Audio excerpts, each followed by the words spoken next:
The New Age movement has turned into outright slop and has gone off the deep end online, off its rails, and starting to impact all of us in a much negative way.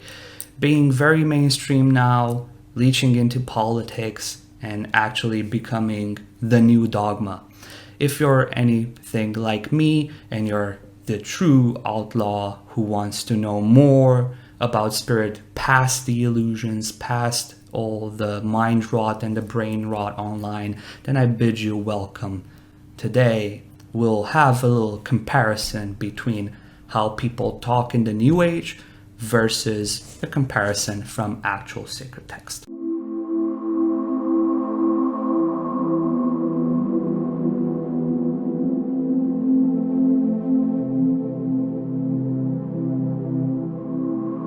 I'm Oli Andre Olar. I'm a practicing occultist.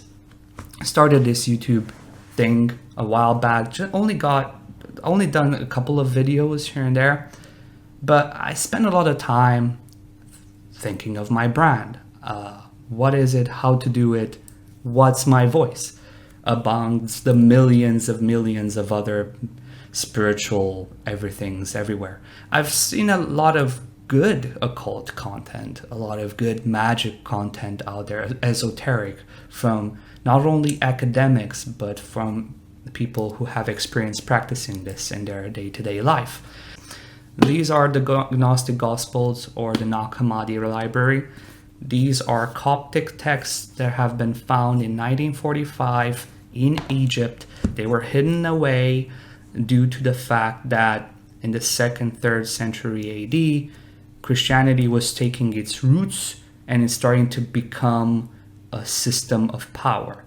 So before that, it was very nuanced, very broad in esoteric background.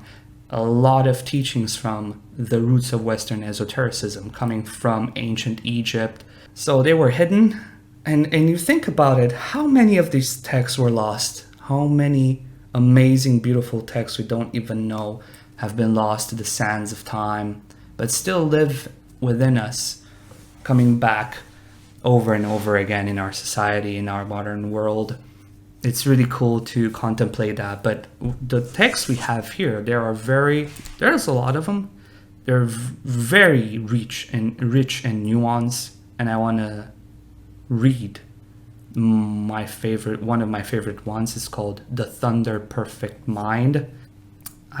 Like I said, I've been talking a lot about how the New Age differs from spirit text, but it's better to just showcase it. So I'm not going to read all of it because it's lengthier than I want this video to be, but it will be an analysis of some of the first verses and what it represents. So basically, this is written from the point of, let's say, a feminine deity, but it's more than that. It's showcasing how divinity, true divinity, is more than just masculine and feminine. It's beyond that and so much more. It's both, but more. But the first 3 verses are an evocation, a way to prime yourself to go into the flow of things, to hone in your mission statement, right? So I'll read them now. I have issued from a great power and visit all who contemplate me. I have been discovered by those who search diligently. Pay attention, those that meditate upon me, and listen well. All of you who are patiently waiting, take me to yourself. Don't dismiss me from your mind, and don't let your inner voices despise me. Don't forget me at any time or place. Be watchful. So already some interesting things. I'll keep coming back to it as we go through the other verses, because the other verses goes into the meat of the paradoxes I'm talking about. I am the first and the last. I am both respected and ignored. I am both harlot and holy. This is already very different than New Age spiritual slop. I am the first and the last. A lot of the people who come to Spirit now are being taught that they are special.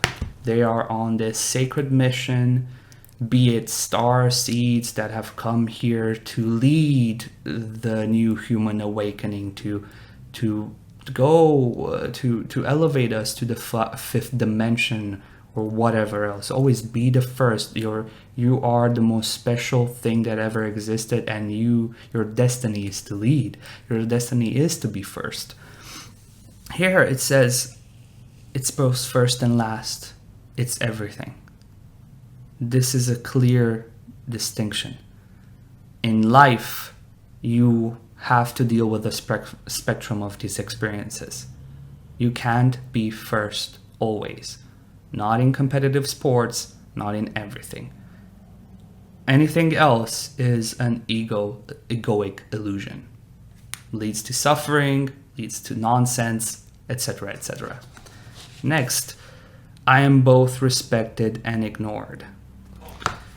The thing that is very important here, I feel, is, again, understanding that in modern society we have this crisis in meaning and worth. There is no meaning. The structures we have built offer no solution to the wider role of existence. So we as children, we want to burn it all down. How dare it?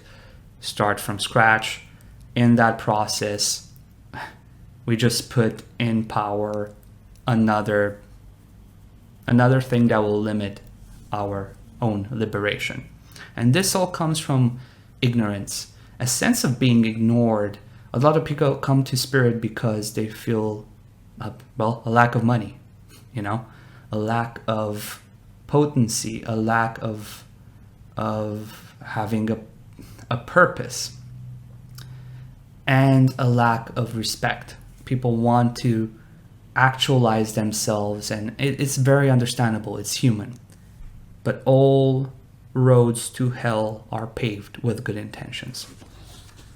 And this is due to the fact that to start to understand Spirit, to really want to know more of the world we inhabit, we have to contemplate.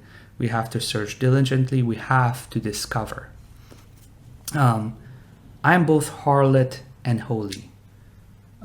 This is a very cool showcase of, in astrology, the Virgo archetype, which is both sacred and whore. We're all that. Because, for example, in spiritual New Age, slop, there's the divine feminine and the divine masculine, and they have a very specific role, and they're sacred if they do this, and they're sacred if they become a mother only, and they're sacred if you cleanse, if you're not the harlot, basically. But in ceremonial magic, that is truly liberating. One of the feminine aspects is the whore of Babylon, the whore of all. The mother of all is also the whore of everything. Not gonna go into too much detail, but there's a clear distinction about how to perceive both harlot and holy in union as the same thing. Next, I am wife and virgin, mother and daughter, organs of my mother, barren, yet many are my sons. Beautiful way talking about, feminine biology, feminine roles, but also barren sticks out to me. Barren. The womb is barren. And this is another foreshadowing, another reflection of how people come to spirituality in the modern times. The barrenness, the lack of resources, the lack of having agency in a world of capitalism. And I'm not saying that as a leftist, I'm not one. Capitalism, I have nothing against. It's things put into extremes. And when people feel, that they lack things and are barren, they can become tyrants and victims and all this other nonsense. I do like a lot of new thought, New Age, new thought. That's where the term comes from. It's a school of thinking in esotericism from the US in the 30s, 40s, 1930s, 1940s, 1950s, which is really cool because you're working with your own subconscious and your own mind to better yourself, to better who you are. But that's an arm of practicing spirit in the occult and Western esotericism. That's more like personal development. It's more like personal growth. It leads to things like Mind Valley, which I deeply really enjoy. These things I think are very valuable to think in a more constructive way and not become a victim of things, right? The thing is that so many of the spiritual stuff nowadays is how to be a spiritual millionaire, basically. And we're, like it says here, barren, yet many are my sons. These paradoxes will dissolve the ego, will dissolve the illusions of our place in the world. The point of life is to experience everything and not be anchored and tied by it. Only if you experience everything, you can then transcend it. Very important to remember that.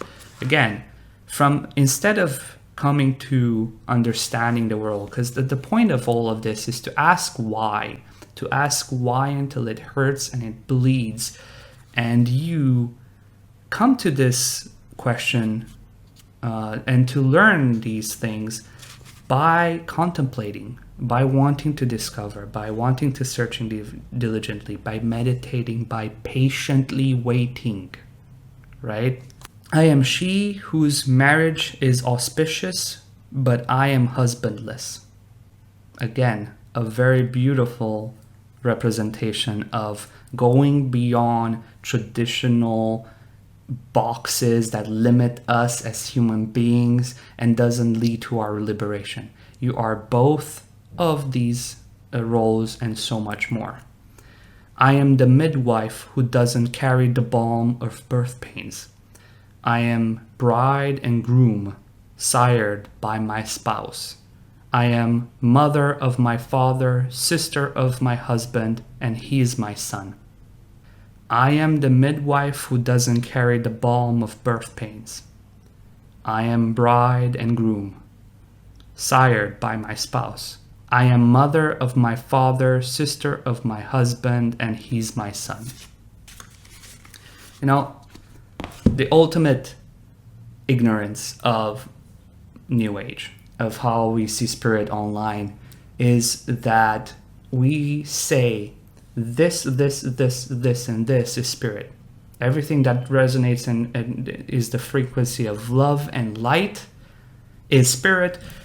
Everything else is nasty, demonic, and shadow. And for example, daemon comes from Greek and is like the higher soul. And the animal instinct that keeps us alive. They all have a role. All of this is a role. All of creation is sired by itself. We are creatures of creation, of the Creator, to understand itself. But there's so much more. When I talk about divinity, it goes beyond creator, creation, or creature. It goes beyond bride and groom, husband, wife, sister, brother, father, mother. Everything is spirit. You cannot say this, and this is spirit. This, and this is not. Understand? Everything is spirit. Everything we don't like is spirit. Everything we do like is spirit. Every part of us is spirit. So I'll leave it here for now. There's more to talk about, but I feel this is already attaining the desire and the intention of what I wanted to bring this forth, is to have a complete comparison between the way spirit is approached in sacred text versus how people talk online about it. Instead of constantly regurgitating the same talking points you heard from a podcast over and over again, and then relinquishing your own freedom and liberation of creation's imaginings, we put ourselves in biases, cognitive biases and bubbles. And that is the antithesis of all this work. This is millennia old. People have been doing this for ages. And this is a foreshadowing of what another dogma can become. And I'm already seeing it happen because it spreads into politics, and then the New Age becomes the next power structure. And then we have to fight against it. True rebellion is against counter both the mainstream, counter the counter mainstream, because the counter mainstream wants to be the mainstream. It's already becoming the mainstream. You have to understand that there's some good in established forms, some good in this, but mostly it's just people being greedy, ignorant, stupid, easy to be manipulated, and starving for a sense of self. Other people will use that to their advantage, and as someone who understands the occult and wants to explore the occult and everything and more, we gotta move beyond this whole thing. So thank you for being here. I'm looking forward to explore more of this topic as the channel will eventually evolve. I will be on other social media platforms, but for now, thank you for being here, and may it serve you well. And always remember, the road to hell is paved with good intentions. Cheers.